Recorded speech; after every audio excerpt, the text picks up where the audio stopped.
Yesterday I sent a telegram to them asking for access to it so that it can be identified, and also requesting that they do not carry out any testing of the jumpsuit or further examination until that can be arranged.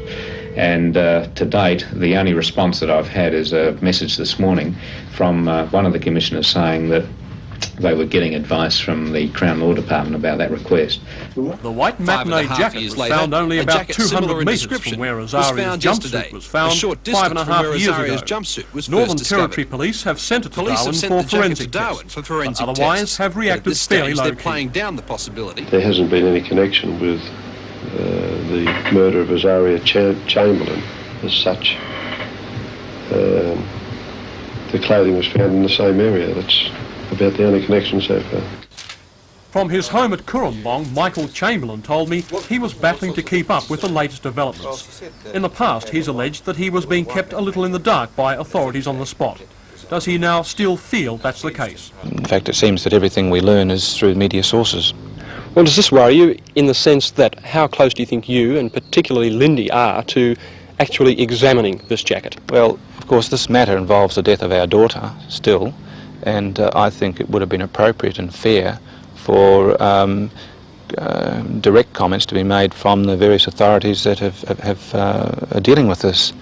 But now I'm grateful to say that the Northern Territory Police, by way of Telex, seem to see fit that it should be a joint investigation. You mentioned the word telex again, that's the media again. I sense that you again feel you're being disadvantaged. Well, one has to learn to get used to it, John. It's disappointing, it's annoying and frustrating, but that's the way it operates these days. Michael, do you now feel renewed hope that this discovery may in fact lead to the ultimate acquittal of Lindy? If this is indeed Azaria's matinee jacket, obviously it'll be a vital piece of evidence in the web of new evidence that has been discovered. And certainly it must play a significant role in declaring Lindy's true innocence. In an even more important development today, two champions of the Chamberlain cause came together here at the Newcastle University. The two men swapped information and evidence which they believe firmly disputes much of the evidence that convicted Lindy Chamberlain. The University's Professor of Biology Barry Botcher and the Northern Territory's opposition leader Bob Collins had planned this meeting well before the discovery of the matinee jacket.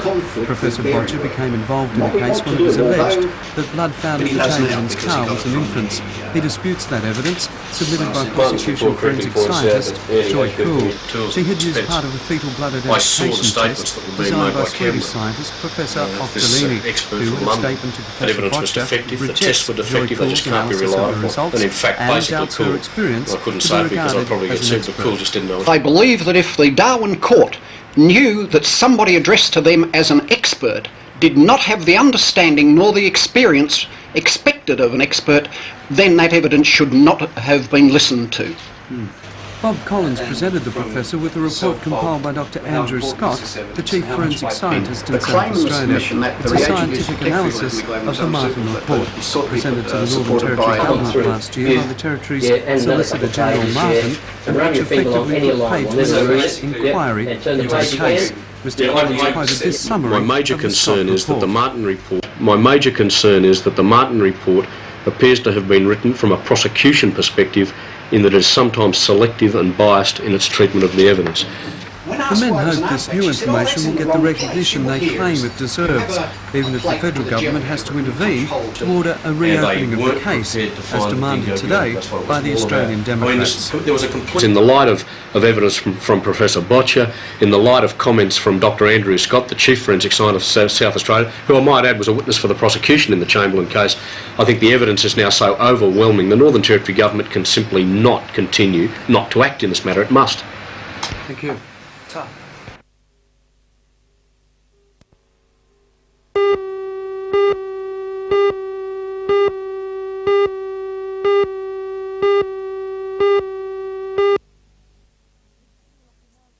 Mr Mulock announced the $500,000 advertising campaign yesterday.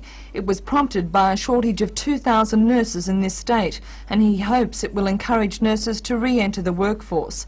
Branch President of the Nurses Association at Royal Newcastle Hospital, Viv Allenson, says the campaign won't work because the problems that initially drove the nurses away from the profession haven't been solved. I think it's a waste of public money, and I think he needs to be accountable to that. There's many things that nurses have made very clear that would bring them back into the workforce, and that's an increase in wages, better conditions, immediate childcare, and so on.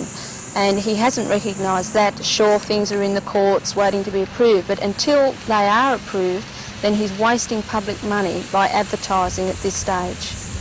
So what do you think he can do? Do you think he should really wait until things are set in place? I think he should. Nurses know there's lots of jobs. They know that across the country. They know that they can just go to a hospital and get a job any day. But until the wages are improved, and I mean greatly improved, then they're not going to come back. And all the glossy advertising that he cares to dish out is not going to bring them back.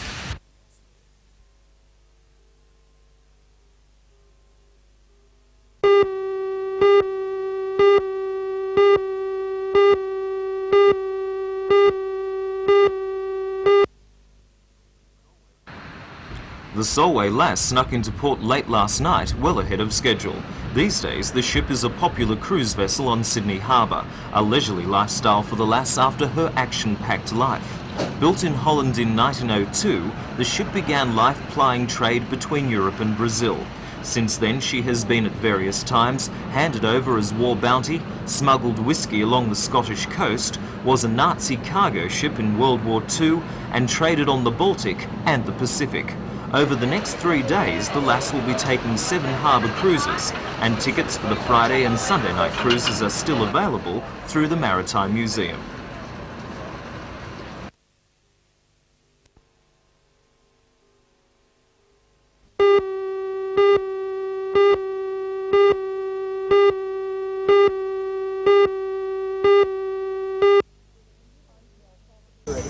I'm Janelle Provost. There was a mid-air collision of the RAAF's new FA-18 fighter aircraft this morning. There was minimal damage and both landed safely. There's an investigation into the collision. Join Ray Deneen and Anna Manzoni for all the news tonight at 6.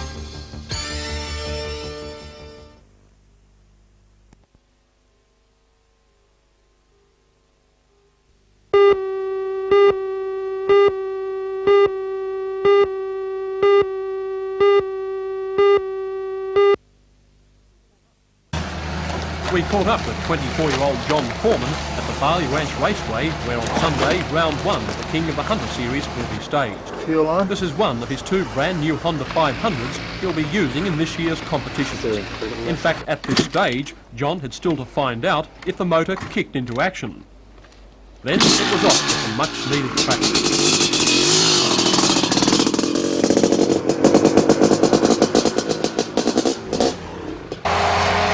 Only to find the surface still being prepared for the upcoming meeting. This is what Barley Ranch Raceway will look like on Sunday. As was the case last year, the action will be spectacular and fast. Foreman says the local boys in Chris Watson, Paul Caslick and Todd Wiltshire are again expected to be the ones to beat. They know the track so well. As for John himself, well, he did need as much practice as possible because having just spent 3 months in the United States, this is a different ballgame altogether. Well, the tracks in America, they're a clay surface and they're a harder surface to ride, but you've got a lot more control over your bike than what you have on these sort of surfaces. Well, are you giving some sort of indication that perhaps we won't see the best of John Foreman on Sunday? Well, this track isn't my best track I ride on, but with other riders like Chris Watson, that always shine on this sort of a track where this isn't like my top track I ride on.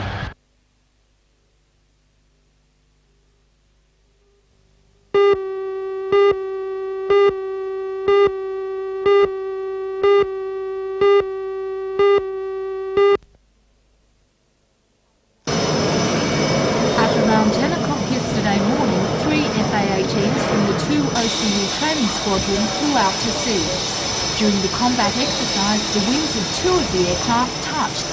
Despite the impact, the damage to both planes was limited, with no further structural harm on the return flight back to the Williamtown Air Base. One plane lost its missile and part of its back flap was broken off. The outboard leading edge flap was shorn through on the other aircraft, and part of its wing will have to be replaced. The pilot's 35-year-old flight lieutenants John Carr and 30-year-old Robert Adler escaped without injuries, but not surprisingly were shaken by the ordeal. As yet, the cause of the accident is unknown, and further investigations are now taking place. According to the officer commanding Town Air Commodore Dick Bomball, the incident need not be seen as a setback for the FA-18. Rather, it has proven itself in the field. Well, one of the very positive things to come out of the unfortunate incident, in fact, is that despite the damage, it remained very closely contained. Both aircraft were able to fly back and land normally, and we still have 2 pilots and 2 aircraft.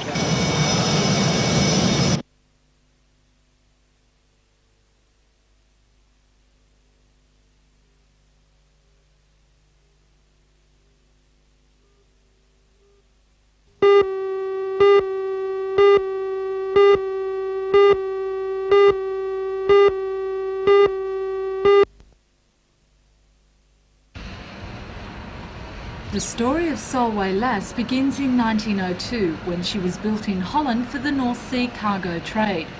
Her 38-metre long metal hull was very seaworthy, and she was used to carry goods between Europe and Brazil. The ship sailed under a German flag, and in 1914 she was captured by France and handed to Britain as war bounty. After that, the Lass sailed the Scottish coast smuggling Scotch, until she was sold to a Danish owner in 1930. During World War II, the Nazis commandeered the sturdy craft for unknown purposes. The schooner spent the post-war years trading the Baltic, until in 1976 she was bought by an operator in Fiji. In 1983, the Solway Lass was bought by Timothy Lloyd, a chartered accountant turned sailor who fell in love with the rusty old lady. $1 million in restoration costs has brought the ship back to her former beauty. She's just such a beautiful thing to have and to share with people.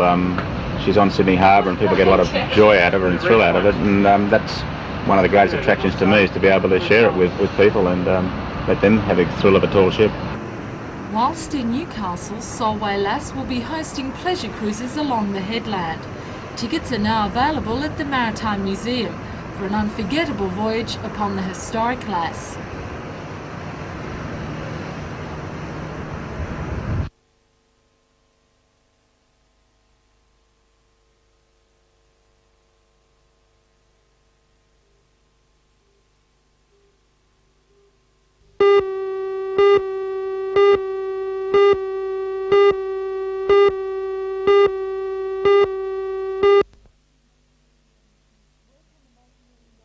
Work on the multi-million-dollar administration complex at Wallsend was due to start last November, but it hasn't got off the ground because of a demarcation dispute between the BWIU and the BLF.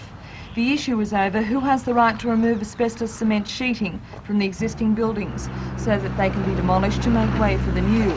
During the 3-month delay, the SCC project manager, Sabima, has been working to solve the problem without success. The council decided to suspend Sabimo until the dispute can be resolved. Well, our options are completely open. We've now got to try and look at the problems ourselves and see if we can find a resolution to enable us to get the building up and going again, get it completed, supply the work for the people here, and just simply get on and get the job done.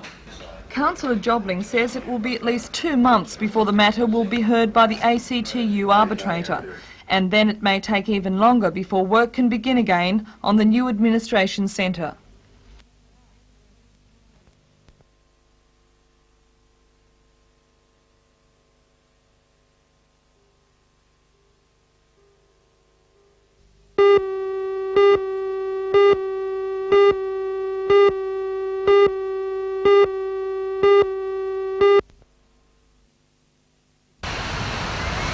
The drama began just after 8 o'clock last night when a report of a possible shark attack off Bar Beach was made to police by a young Sydney man visiting Newcastle. When the alarm was raised, ambulance and police were quick to attend the scene. However, they were also informed of another report a short time later, that a hang glider had been seen diving into the water near the same location. The observer, who was walking along the rocks at the time, believes that he heard a man crying for help, waving his his arms furiously as a pack of sharks circled around him, about 400 metres out from Bar Beach. It's believed that the frame of a hang glider could have been mistaken for shark fins. The police launch was called out, so too was a Westpac rescue helicopter. It used its powerful searchlight for nearly an hour, extending the search further south of the beach. No sign of any missing person was found.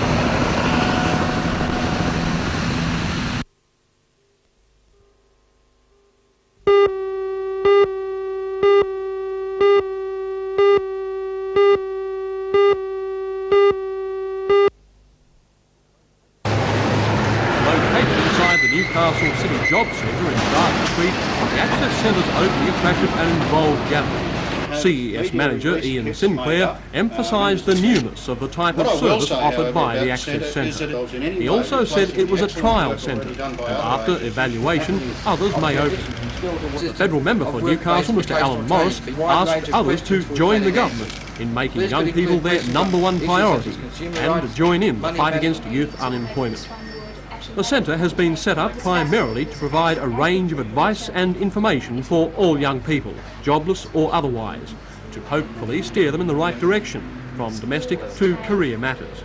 Well, the prime objective is to provide access to young people to the range of options that are available to them in employment and training, in education, and all the other support services that are available in the community.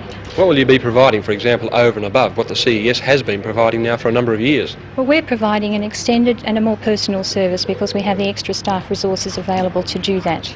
We're also going to be able to take the service out into the community to reach young people who perhaps aren't aware of all the range of options that are available.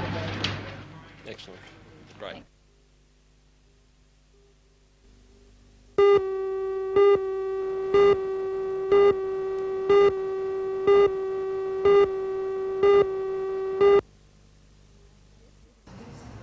The exhibition, Print as an Object, was commissioned by the Print Council of Australia. 22 artists were asked by the Council to use print in three-dimensional objects, and the result is spectacular. One of the most unusual works is The Perpetuation of Malice by Douglas McManus. He uses paper, fabric and perspex to achieve this daunting and captivating effect. Paper was also used in this piece entitled Real Men Are Mates. The exhibition will close on March 10th. The Region Art Gallery is also holding a series of lunchtime lectures, the first to be held at 12:30 on Wednesday the 12th. Well, it's an opportunity for people to come and learn a little more about our collection, our permanent collection. And the painting that you're doing, the Strapper, that is perhaps the best known painting here at the gallery. Yes, William Dobell's portrait of a strapper, it was his favourite painting, and I think that it's been internationally acknowledged as one of his finer portrait paintings, and I'm going to give people a chance to learn a little more about what it's made of, what it means, and some of the other details about it.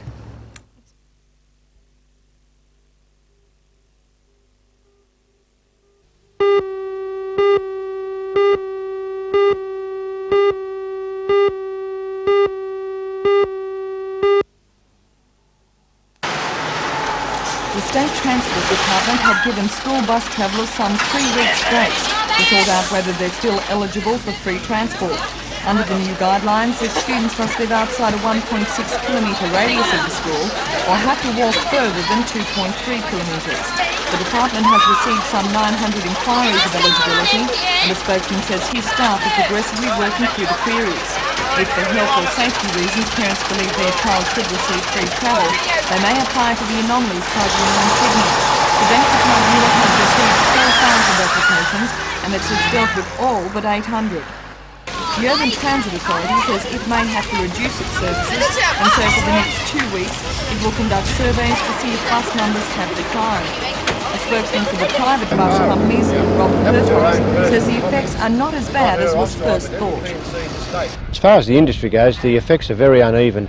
Some operators have lost 50% of the children from their services, others are hardly affected at all, so it's very difficult to say there's any average effect, whereas there's not really. Do you think there's been an overreaction? No, there's been quite a lot of changes made to the scheme since it was first announced.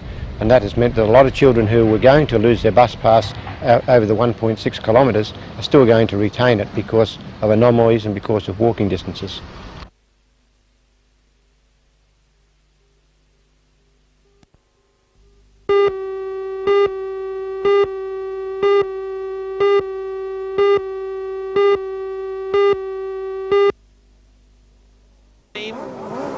Away they go. Riding a couple of seasons back, and last weekend in the lead-up events to the title, he was in superb form. He had his powerful outfit set up to perfection, and in the 6-lap feature set a new track record. But he's by no means outright favourite for the state crown.